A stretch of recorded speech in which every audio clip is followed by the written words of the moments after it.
Sa bawat madaan nilang kaibigan ni Edward, pinapakilala niya ang asawa. Nakangiti lang si Rosana sa mga ito. Nang nasa isang lamesa sila, mahiyain yata ang asawa mo, Edward. Puna ng business partner nito. Oo, Zalde. Hindi kasi siya sanay makihalubilo sa mga tao. Sang bundok pa siya nanggaling, Edward? Ani naman ang asawa nito. Nasaktan man si Rosana sa tanong ng ginang, kailangan pa rin niyang ngumiti. Tumawa naman ng kunwari si Edward sa tanong ng asawa ng business partner niya. Pero inigpitan niya ang pagkakahawak sa kamay ni Rosana. Actually, galing siya sa tuktok ng Mount Pinatibo, biro ni Edward. Napatawa naman ang mag-asawa sa sinabi niya. Palabiro ka talaga, Edward. Ngumiti na lang si Edward sa sinabi nito. Edward, pwede bang dun muna ako kina Mika?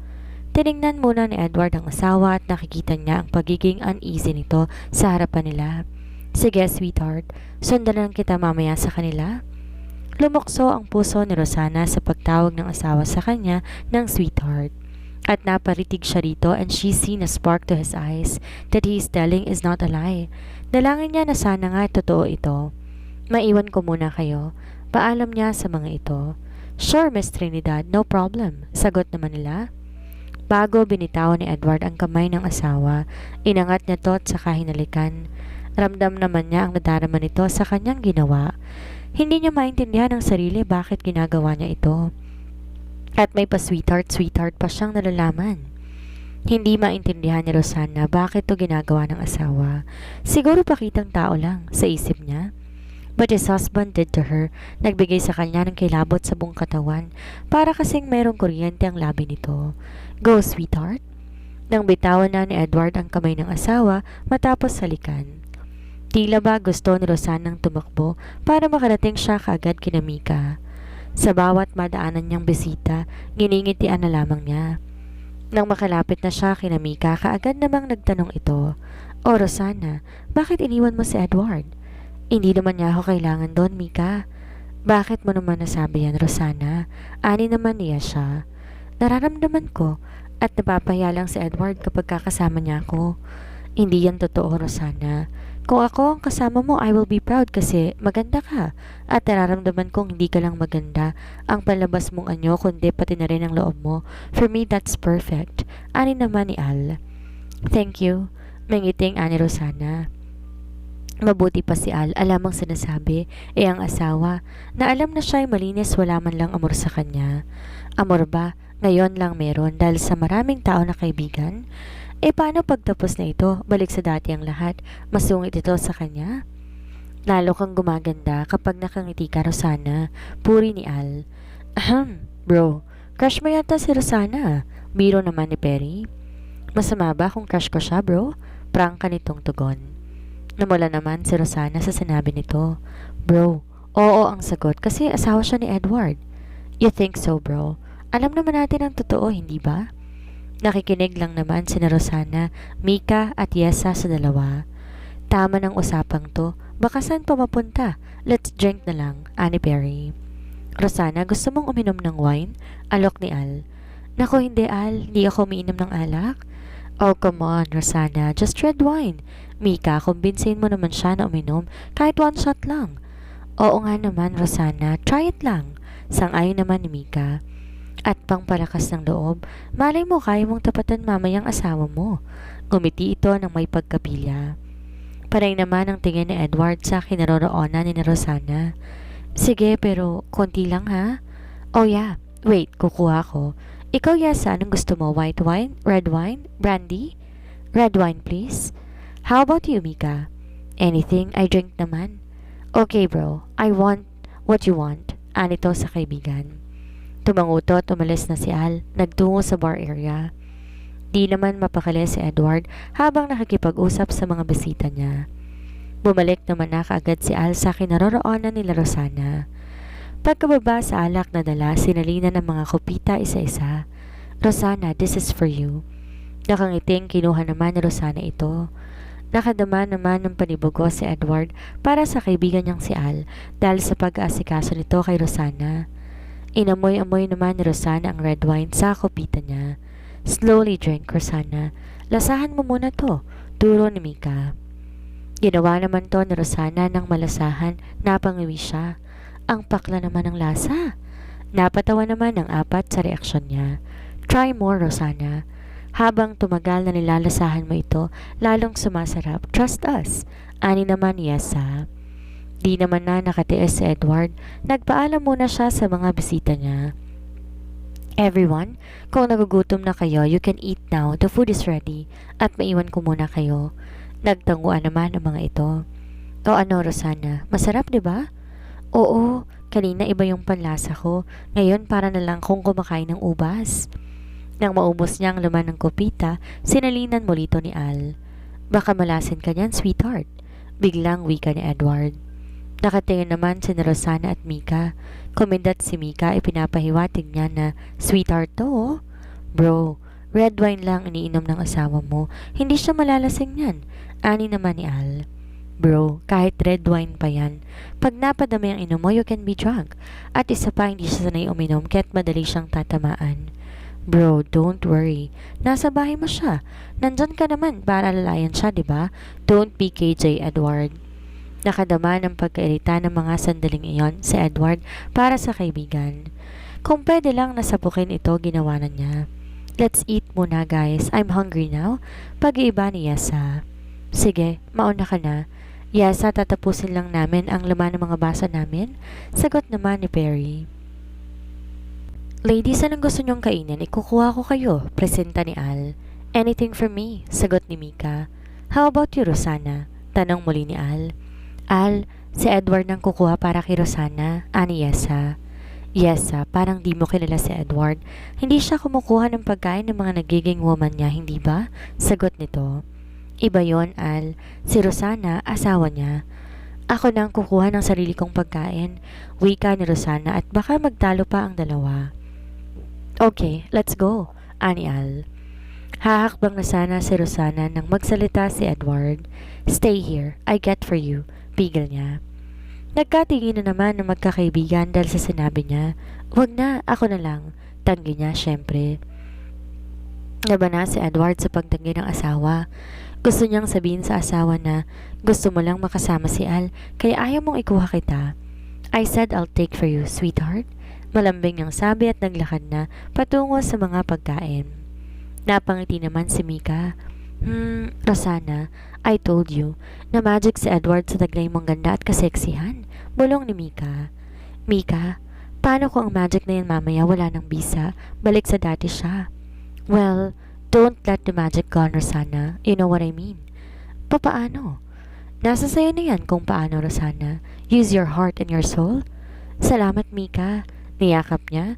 Gumanti naman ng yakap ito. Patingin-tingin lang naman sina Perry at Yesa sa kanila. Let's eat. Ani Al lang makabalik na sila. Ito ang sayo, sweetheart. Ani naman ni Edward. Salamat, kiming tugon niya. Nagsalo-salo silang kumain. Pagkatapos tinuloy nila ang pag-inom nila. Di naman pigilan ni Edward si Rosana na uminom. Ayoko na. Medyo nahihilo na ako eh. Surrender na ni Rosana. Okay, last na rin to. Kailangan ko nang umuwi. May trabaho pa ako bukas. Ani naman ni Mika. Ako rin, I need to go. Ani rin ni Yesa. Sige, sabay-sabay na tayong umuwi ni Perry. Okay, last shot. Toast tayo. Wika naman ni Al. Unti-unti naman nang nagpaalam ang mga bisita ni Edward, pati na rin ang mga kabisnes niya. Bye, Rosana. See you again. Niyakap naman ni Rosana si Mika. Sana, dalawin mo naman ako dito, kahit paminsan-minsan lang. Oo naman, dadalaw ako rito. Promise mo yan, ha? Oo naman, sige na, gumagabi na. Bye! Bye! Mag-ingat ka sa pagmamaneho mo, lalo na't nakainom ka. Yes, my dear, ikaw rin. Ingat mamaya. Alam ni Rosana ang ibig nitong sabihin. Dahil nakainom din siya, nahihilong pumasok siya sa loob ng bahay ito. Drunk. Bungad ni Edward sa kanya, pagpasok pa lamang niya sa loob. Di naman masyado. Wala siyang maramdamang takot o kaba. Tama nga si Mika, ang kanyang pag-inom ay nagbibigay ng lakas ng loob sa kanya. Anong hindi? Look at the mirror yan. Mukha mo, pulang-pula na. Ngayon lang kasi ako uminom eh. Sige, mauna na kaya ako sa taas. Tinungo na niya ang hagdanan. Nagkatinginan lang naman si Edward sa asawa. Paakit na si Rosana nang makaramdam ng pagkahilo kung kaya napakapit siya sa grill ng hagdan. Nakita naman ni Edward ang ginawa ng asawa, mabilis na nilapitan niya ito. At walang ano-ano, binuhat ang asawa. Ay! Gulat na sigaw ni Rosana. Ibaba mo ko, Edward. Ano ba? Ani yung muli. Di naman kumubo si Edward, patuloy lamang sa pag-akyat. Napatitig na lamang si Rosana sa asawa. Habang paakyat sila, nabuhat-buhat siya ng asawa, napangiti naman ang lihim si Rosana. Ang bango talaga niya, kay sarap niyang amoy-amoyin. Pumikit siya para lamang damhin ito. Why am I doing this? Because you love her, sagot ng isipan. Napatingin naman si Edward sa mukha ni Rosana at siya'y napangiti dahil tila nag-enjoy to sa pagbuhat niya. Biglang bumilis ang pagtibok ng kanyang puso. Dinig na dinig naman ni Rosana ang pagtibok ng puso ni Edward. Tila ba musika sa kanyang pandinig ang bawat pagpintig nito. Lalo tuloy siyang napapikit. Kaya hindi niya namalayan na sa loob na sila ng kanilang silid. Pati na rin ang paglapag ng asawa sa kanya sa kama. Ang kamay ni Edward nadaganan ng katawan si Rosana. Sa paglapag niya sa asawa, napasama siya. Napatitig siya sa mukha nito at siya naparanok nang bumaba ang tingin sa labi nito. At gustong gusto niya na nasakupin ang labi nito. No, Edward, matino ka ngayon. Pigil niya sa sarili kaya iba ang nasabi niya. Ang bigat mo, alam mo ba? Napadilat naman si Rosana dahil sa sinabi nito. Pagmulat niya, sakto sa mukha ng asawa ang nabungaran niya. Nagkatitigan sila. Bumaba rin ang tingin ni Rosana sa labi nito. Umangat ang kamay. Hinaplos ng daliri niya ang labi nito. Dahil sa tama ng alak kaya magagawa niya to. Napaungol si Edward dahil damang-dama niya ang init ng palad ni Rosana. His eyes suddenly closed. Nakainom si Rosana kaya naman tila nawala ang hiya niya sa sandaling iyon. Pagkakita naman niya nakapikit ng asawa, inangat niya ang ulo at tinampi ang labi sa labi nito. Napamulat naman si Edward sa pagdampi ng labi ng asawa sa labi niya at damang-dama niya ang kainosentehan nito sa paghalik. Sa dinadami ng babaeng humalik sa kanya, ngayon lamang siya nakadama ng kakaibang kiliti. Kiliting dumaloy hanggang sa kanyang puso. Rosana? Para bang di niya mabigkas ang pangalan ng asawa. Isang matamis ng hindi naman na naging sagot ni Rosana sa tawag sa kanya ng asawa. Damn, to smile makes me weak. Tura ni Edward sa sarili. Edward? Ani Rosana sabay haplos sa mukha ng asawa. Rosana, lasing ka. Hindi mo alam ang ginawa mo? Ngumiti muna siya bago sinagot ito. Nung una mong akong angkinin, di ba lasing ka? Nagpaubaya ako sa'yo. Kahit ayaw ko ngayon, pwede bang magpaubaya ka naman sa akin dahil ako ang lasing? Gusto ngumiti ni Edward sa sinabi nito. You're really drunk. Hindi ako lasing. Kung lasing ako, maalala ko ba ang ginawa mo sa amin noong unang gabi natin sa hotel? You really want me to make love with you? Ganun ba, Rosana? Oo. Pero ayaw mo kasi hindi ka lasing at akong lasing. Okay lang kung ayaw mo, hindi ko ipipilit ang sarili ko. Tinalikuran na niya ito. Napasigaw si Edward, nagpipigil ng sarili na wag sumiping sa asawa but inside him, he really wants to make love to her beautiful wife. Edward, control more.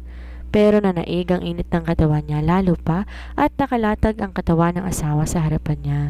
Rosana? Pero hindi ito kumibo. Rosana, humarap ka sa akin. Now. Bakit? Basta. Humarap naman si Rosana. Ano? I want your kiss. Napangiti naman si Rosana. Hinaplos muna ang mukha nito, pinagapang ang daliri sa labi, para bang sinasaulo ang guhit ng labi ng asawa. Napapikit naman si Edward. Nang sa laulo na ni Rosana ang labi ng asawa, padampi-dampi ang ginawa nitong paghalik. Tila tinatakam na niya ito. Huwag mo kong takamin, Rosana. Ako ang tatrabaho sa'yo. Hindi naman sagot niya sabay dampi muli ng labi niya sa labi nito. Rosana is enjoying what she's doing, pero hindi na nakapag-control pa si Edward. Inawakan niya ang pisngi ni Rosana at siniil ng halik ang labi. Napangiti si Edward sa pamamaraan ng pagtugon ni Rosana. Napaka-inosente mong humalik, alam mo ba? Nang putulin muna niya ang nagbabaga nilang halikan.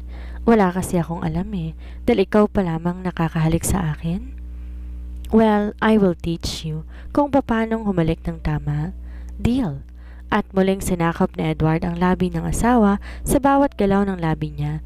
Ginagaya to ni Rosana hanggang sa siya ay matuto na. Fast learner ka pala? Magaling ang tagaturo syempre kaya madaling matuto ang tinuturuan niya. Dahil nasa ibabaw niya si Edward, tinulak nito pahiga at siya naman ang umibabaw dito. Pero laking gulat ni Edward nang umalis sa ibabaw niya si Rosana at siya ay nakadama ng panghihinayang. Lalo siyang nagulat na makita niya na laglag sa sahig ang damig nito. Tayong tube na bra at underwear na lamang ang natitira. Napabangon siya, naupo sa gilid ng kama. Gusto mo bang sayawan kita? Mapang-akit na ani Rosana. Ngumiti muna si Edward bago magsalita. Why not do it? Kahit walang music, unti-unti, ginigiling ni Rosana ang balakang. Lalo naman nag-init si Edward dahil sa swabe at mapang-akit na galaw ni Rosana. Lumapit si Rosana sa asawa at siya'y umupo sa kandungan nito pero patuloy pa rin to sa paggiling sa katawan niya. Sobrang pagtitimpi naman ang ginawa ni Edward. I cannot take it anymore, sweetheart. Ngumiti naman si Rosana at siya pa mismong sumakop sa mga labi ng asawa. Ibang-iba na ang halik ni Rosana. Naging agresibo na siya. Sabik na maangkin ng asawa.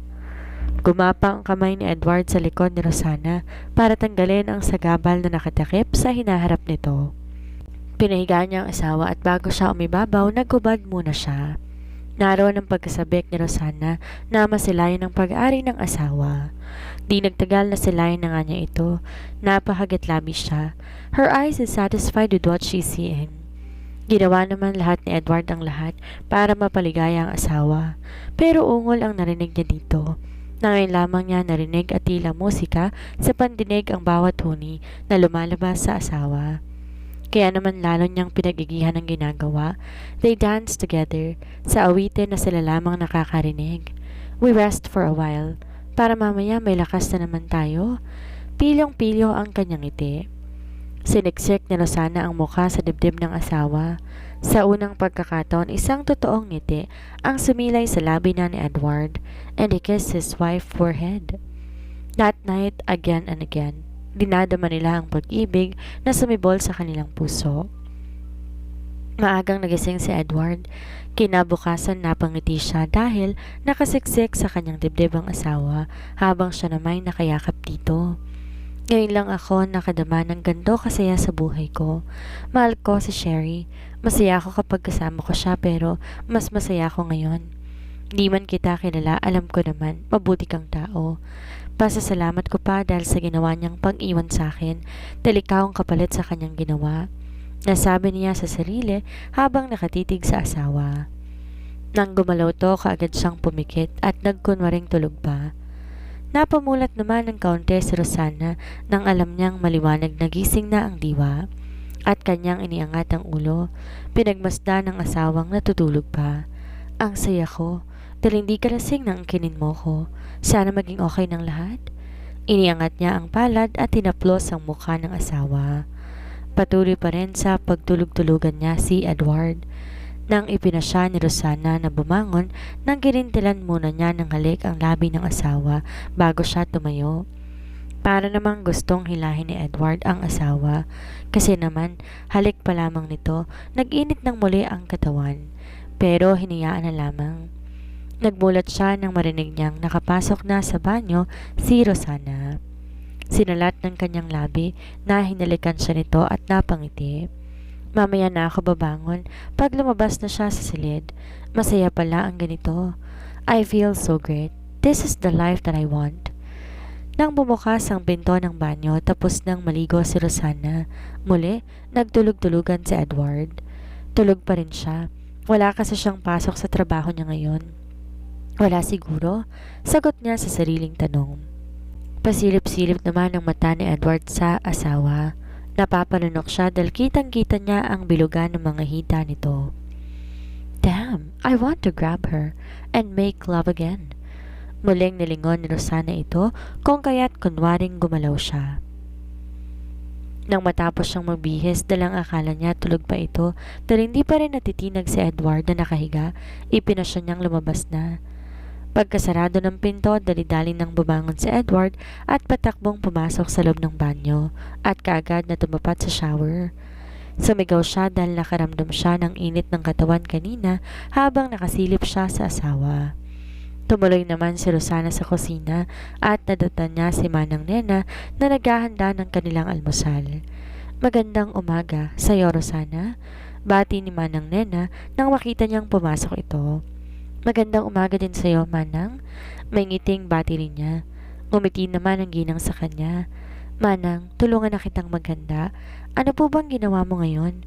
Naku, hindi na, Rosana. Patapos naman na ako. Ganun po ba? Kung meron pa ba kayong gagawin na iba, ako na lang po ang gagawa. Tapos na rin, Rosana. Maaga akong nagigising para mga gawa ang dapat kong gawin. Ang sipag mo naman, Manang. Sanay na kasi ako sa ganitong gawain eh. Kung wala naman akong ginagawa, masakit ang katawan ko. Tila nanghihina pa ako. Pareho pala kayo ni Inay, Manang. Ganyan din siya.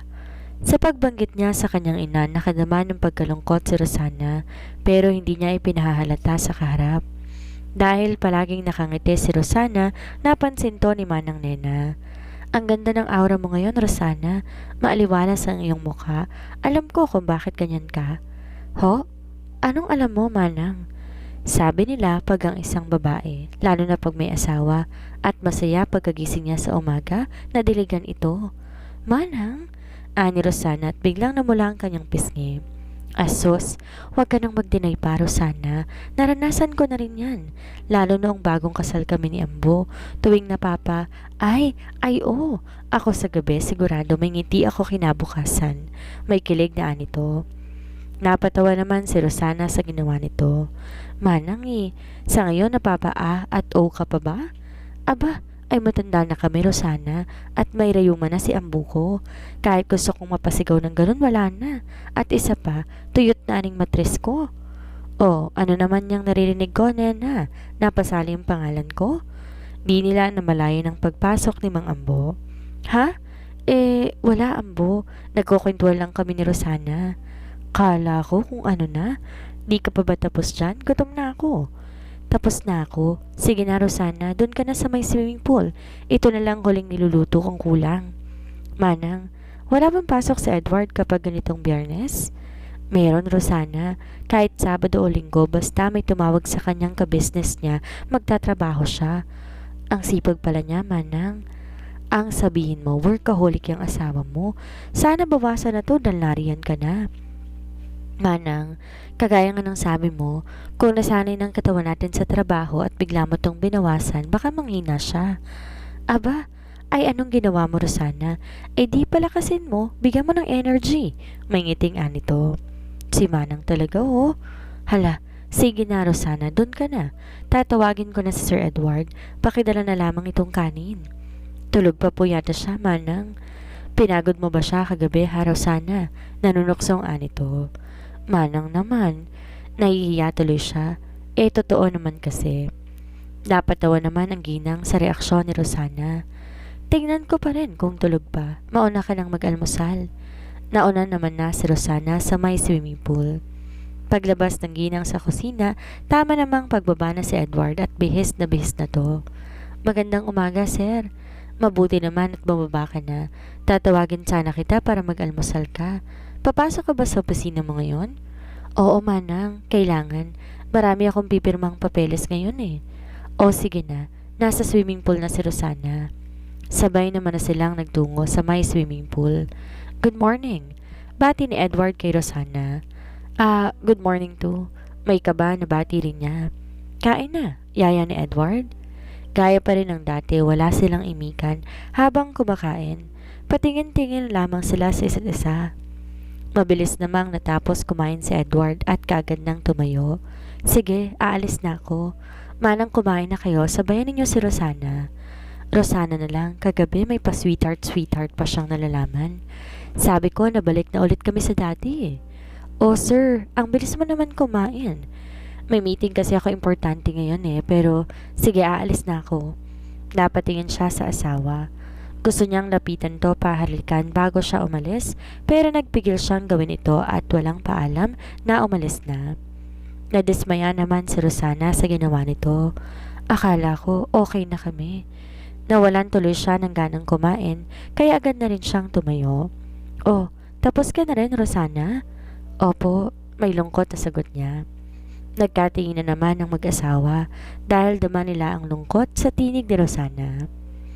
Pagdating ni Edward sa opisina niya, napakunot ang kanyang noo dahil nadatnan niya ang kaibigan, si Al, na nakaupo habang hinihintay siya nito. Kagad niyang nilapitan to sa waiting area para sa mga bisita ng opisina. Oh bro, anong ginawa mo dito sa opisina ng ganito kaaga? May sasabihin ako sa'yo bro.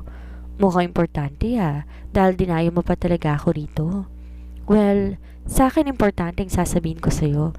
Ewan ko lang bro kung sasang-ayon ka. Napatitig naman si Edward sa kaibigan, tila ba kakaiba ito sa pagtingin niya ngayon. Hindi mo ba ako yayayain sa loob ng opisina mo bro? Of course, yayayain kita. Tara na sa loob, ikaw pa? Tumayo naman si Al. Papasok na sana sila sa opisina nang balingan ni Edward ang secretary. Lucy, kung may meeting ako mamaya, i-cancel mo muna to. Yes, sir. Pero kung importante ang meeting mo, sir, i-cancel ko pa rin ba? Nag-isip muna si Edward bago niya sinagot ang sekretary niya. Iurong mo na lang ang oras, Lucy. Maybe 2 hours before my meeting? Okay, sir, I will do that. Pumasok na sila sa loob ng opisina. Pagpasok nila, naupo si Al sa harapan ng mesa ni Edward. So bro, tell me, anong pag-uusapan natin? How important is it? About Rosana bro? Diretsong ani Al. Napakunot ng noo si Edward sa pagbanggit ni Al sa pangalan ng asawa. What about her bro? Prangkahan na to bro ha? Okay, ano? Bro, alam naman natin ang estado ng pagsasama ninyo ni Rosana at alam din namin na hindi mo siya kilala.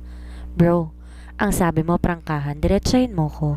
Ano ba talagang gusto mong sabihin? Gusto ko si Rosana bro. Naikuyom naman ni Edward ang kamao na nasa kanyang hita. Ano ngayon ang gusto mong mangyari bro? Formal pa rin ang kanyang boses pero sa totoo lang gusto niyang sapakin ang kaibigan sa sinabi nito. Bago ko sagutin yung tanong mo bro, ikaw munang tatanungin ko. Sure, ano yun? Si Rosana, maganda, mabait. Ang tanong ko wala ka bang nararamdaman sa kanya kahit katiting lamang bro? Di madaling sagutin yung tanong mo bro. Oh come on Edward, ako aaminin ko sa'yo. Unang tingin ko palang kay Rosana, I like her. At napagtanto kong hindi lang pala gusto ko siya. My heart is telling me that I love her. Napatawa ng pagak si Edward. Wow na wow. Ganon kabilis bro? Oh come on Al. Kilala kita. Certified playboy ka Bro, ngayon ako naniniwala sa sinasabi nilang pag-ibig sa unang pagkikita. Yan ang nararamdaman ko kay Rosana. So you're telling me now, napakawalan ko siya, ganun ba? Yes bro. Kung wala ka namang nararamdaman para sa kanya, why not? Madali lang para sa'yo. Ako, mahal ko siya. Kailan mo naman naramdaman na mahal mo siya bro? Kagabi lamang kayo nagkakilala. So, imposible naman yan.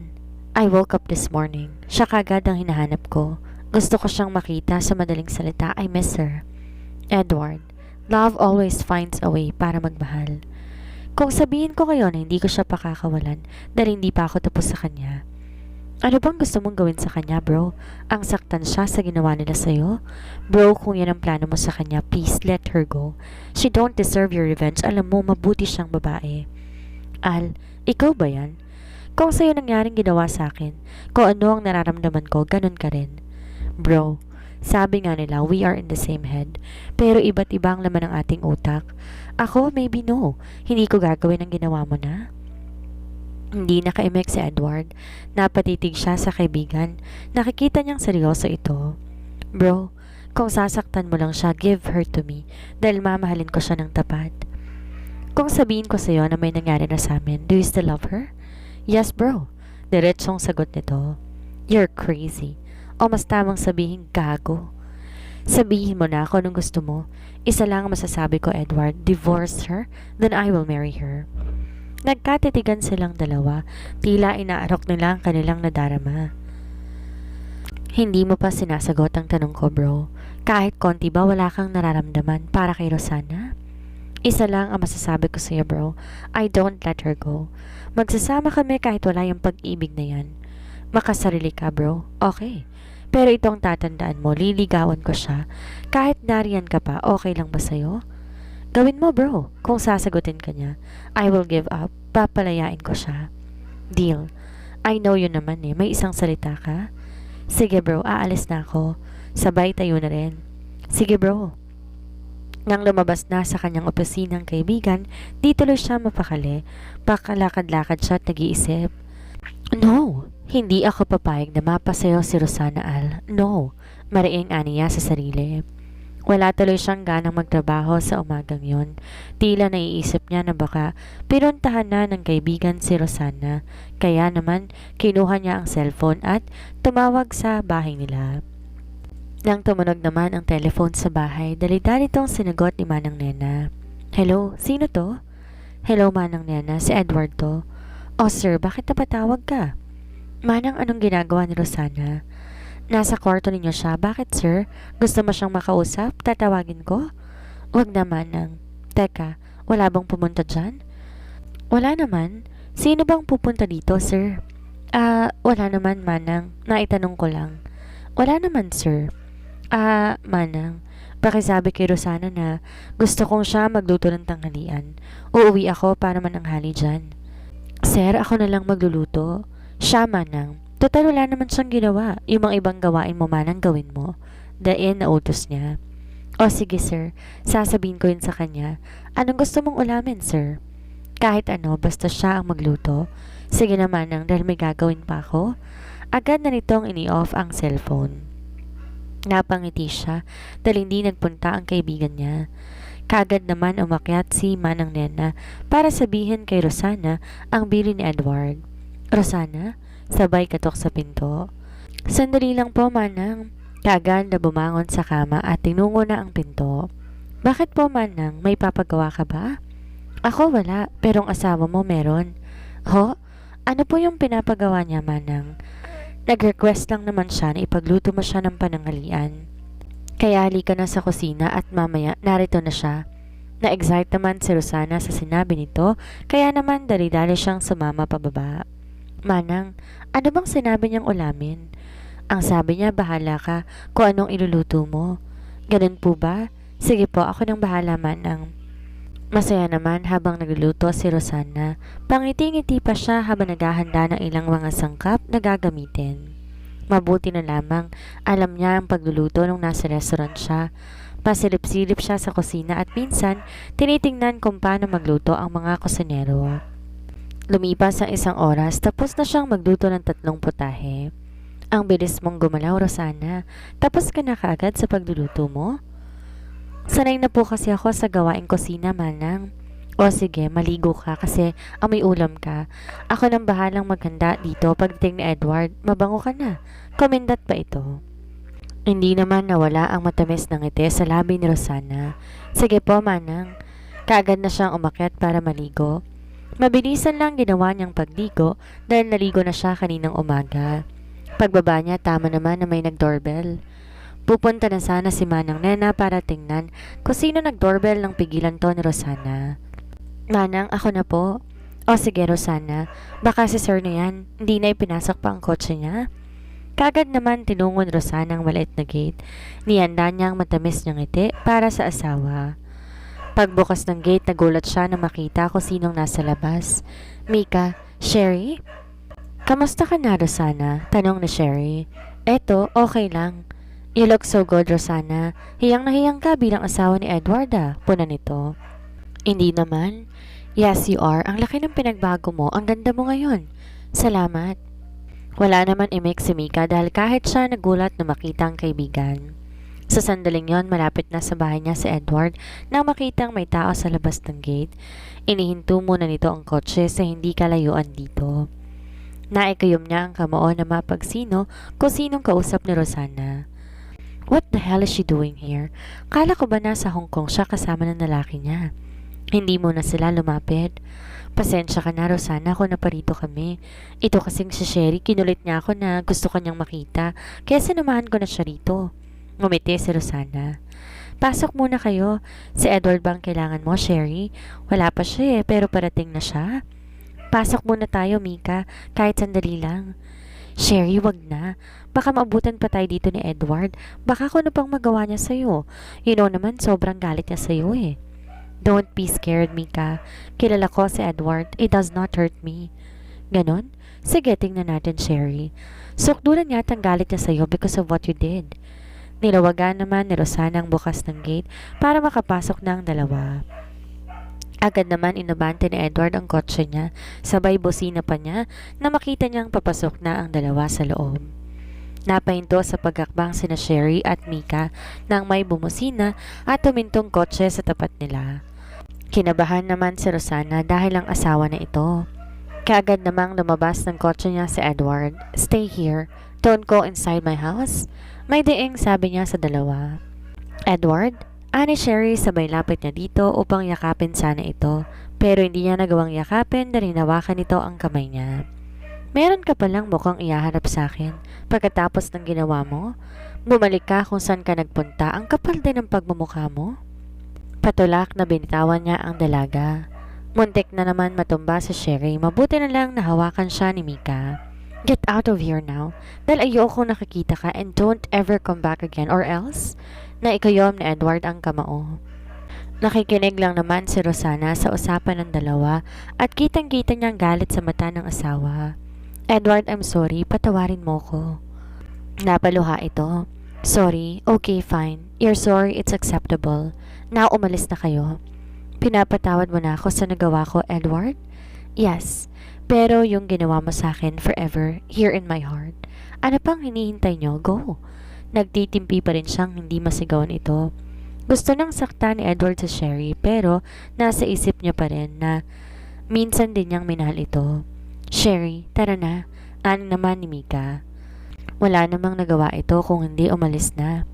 Napatingin naman si Edward kay Rosana at nakasakay na ang dalawa sa kotse ni Mika. Napayoko naman si Rosana dahil sa tingin to. Tara na sa loob. I'm hungry. Nauna itong pumasok sa loob. Mika, he's so angry at me. Ano namang asahan mo, nakangiti siya at pag nakita ka niya, yayakapin ka, tahalikan, sasabihin, salamat. Sherry, bumalik ka na. Ganyan ba ang gusto mong marinig sa kanya? I am so stupid dahil iniwan ko siya. Hindi ka lang stupid, Sherry, more than that. Ngayon iniwan mo rin ang lalaking pinagpalit mo sa kanya. Ang bilis mo naman nagsawa sa buhay may asawa. Wala pa yatang 1-2 linggo. I realize habang magkasama kami, he don't give me what I want. Ang luho ko. Ang dami kong gusto na nasa Hong Kong kami. Kaya mo siya iniwan kasi hindi niya kayang ibigay yung gusto mo. Ang tayong maibigay lamang sa'yo ang kaligayahan mo sa kama. Now you regret what you did at gusto mo siyang balikan? Pero wala ka nang babalikan pa sa kanya. Napayo ko ito dahil tamang kaibigan niya. Hay, tama nga ang kasabihan. Nasa huli ang pagsisisi.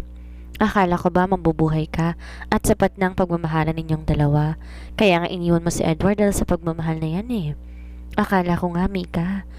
Akala mo, Sherry. Ang daming napapatay. Akala. Alam mo yan, 'di ba? Mika, anong gagawin ko ngayon? Paano ko ibabalik ang dating pagmamahal sa akin ni Edward? Napatawa naman si Mika sa sinabi nito. Sherry, pinapatawa mo ko. Nakita mo sa mata ni Edward kanina, naroon ang pandidiri at galit niya sa'yo. Huwag kang umasang babalik pa ang pag-ibig niya sa'yo. At huwag ka rin gagawa pa ng kung ano, Sherry, let them. Pakiramdam ko, mahal na ni Edward si Rosana. Pero, Mika, paano mo masasabing mahal na ni Edward si Rosana bago pa lang silang magkakilala? Please, Sherry, do not make another mistake. Ikaw ang dahilan kaya nakilala ni Edward si Rosana at isa pa, kasal na sila. Edward deserved to have a good wife like Rosana. Siya ay karapat-dapat para kay Edward dahil mabait siyang tao. Let them be happy. I know maamaling nila ang isa't isa. Napabuntong hininga ng malalim sa Sherry.